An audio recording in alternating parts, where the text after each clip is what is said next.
सदानंद मोरे सरांना आपण सर्वजण ओळखतोच, पण जी नवी पिढी आहे त्यांच्या परिचयासाठी किंवा त्यांना थोडासा सरांचा परिचय व्हावा या हेतून मी सरांचा परिचय करू इच्छितो। कारण आमच्यासारखे 2008 पासून विद्यापीठामध्ये शिकणारे जे विद्यार्थी आहेत सरांना आम्ही चांगलं ओळखतो आणि सरांना कायम ऐकत आलेलो आहे, त्यांची भूमिका वगैरे ह्या सगळ्या गोष्टी आम्हाला परिचित आहेतच।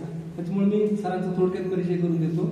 डॉक्टर सदानंद श्रीधर मोरे सर हे संत तुकारामांचे वंशज आहेत। संत साहित्य आणि महाराष्ट्राच्या लोकव्यवहाराचे अभ्यासक, समकालीन घटनांचे जागरूक भाष्यकार आहेत, संशोधक, समीक्षक अशी त्यांची एक वेगळी ओळख आहे। महाराष्ट्र राज्य साहित्य संस्कृती मंडळाचे सर अध्यक्ष आहेत, भाषा सल्लागार समितीचे अध्यक्ष आहेत। घुमार येथे झालेले जे अखिल भारतीय 88 अखिल भारतीय मराठी साहित्य संमेलन झालं त्याचे सर अध्यक्ष होते। पहिल्या अखिल भारतीय मराठी संत साहित्याचे देखील सर अध्यक्ष आहेत होते।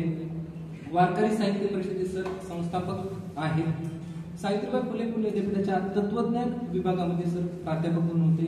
विविध अध्यासने आणि संशोधन केंद्राचे सर प्रमुख होते, संचालक होते।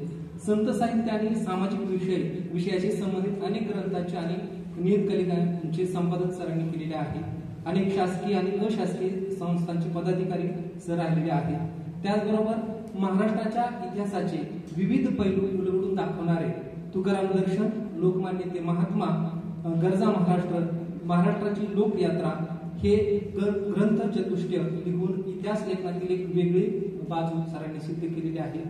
उजळलेल्या दिशा, शिवचरित्र या नाटकांमधून महाराष्ट्राच्या राजकारणाचा एक कलात्मक आविष्कार सरांनी घडवून दिलेला आहे। त्याचबरोबर तुकाराम दर्शन या ग्रंथासाठी अत्यंत मानाचा असा साहित्य अकादमीचा पुरस्कार देखील सरांना मिळालेला आहे। ग्रंथ लेखनाचे इतरही मानाचे पुरस्कार सरांना मिळालेले आहेत। गरजा महाराष्ट्र, तुकाराम दर्शन, लोकमान्य ते महात्मा, त्रयोदशी, मंथन, प्रसादाची वाणी, निवडक सकल संत गाथा, थोरांचे अज्ञात पैलू, समाज सुधारक, विद्रोहाचे व्याकरण, महात्मा ज्योतिराव फुले यांचे वैचारिक चरित्र, भक्त शिरोमणी संत नामदेव महाराज कृत, श्री ज्ञानेश्वर चरित्र आदी तीर्थावळे आणि समाधी, लोकमान्य टिळक चरित्र असे सरांचे काही ग्रंथ प्रकाशित झालेले आहेत। मला इथं संधी दिल्याबद्दल मी जेकरचे आभार मानतो।